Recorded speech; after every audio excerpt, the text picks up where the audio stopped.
We're here at the Miyako Hotel for the National Asian American Theater Festival. We just checked in and now we're here in our room with our beautiful view of Little Tokyo. So today I have a meeting at 3 o'clock with Andrea Asaf, and then at 5 registration begins. At 7 o'clock there is the keynote speaker, Cheryl Ikemiya. She's from the Doris Duke Foundation. And afterwards I'll be part of the opening plenary, and we're going to start the discussion on new directions in Asian American theater.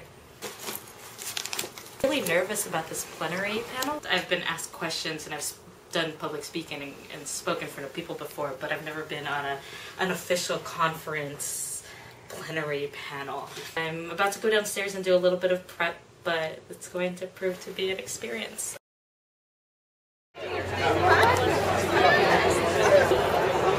Hi, we're here at the opening dinner. It's really exciting.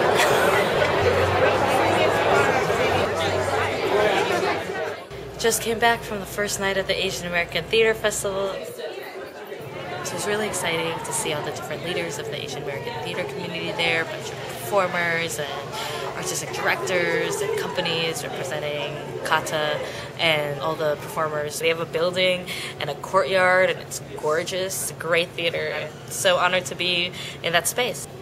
Afterwards was the opening keynote and plenary, and Cheryl Ikemiya had some really interesting things to say. She was coming at it from her perspective, a really interesting perspective, and she gave us a statistic that 91,000 artists are graduating from art programs, and how do we find work for all of these people, and how do we find opportunities for all these people? How do we use this abundance? Afterwards, I was part of the opening plenary with Cheryl Ikemiya and Velina Hasu-Houston and Lucy Burns moderating on the new direction of Asian American theater, where we think that new direction is. And it's interesting because we had different perspectives. Velina as a playwright, me as a director, a young emerging director, and Cheryl as a funder. I was the youngest person on the panel. It's kind of interesting. I mean, I feel really humbled and honored to be sitting next to those people, to both be sitting next to Velina Hasu-Houston, who's an amazing playwright,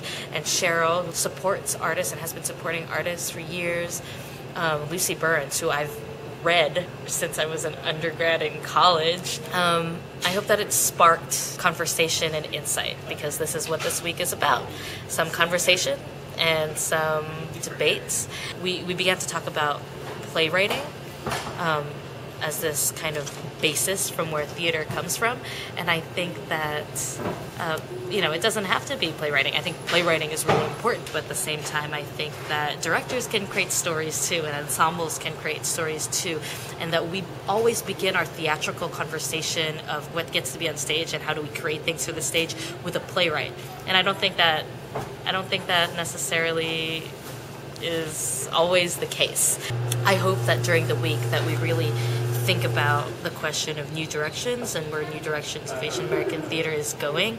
I really appreciated what Jonathan had said when he spoke up in the audience, to think about a global perspective and what does that mean for Asian American theater, and what do those global collaborations look like. This is only the beginning, and it's a great beginning, and I'm looking forward to the rest of the conference panels and the festival.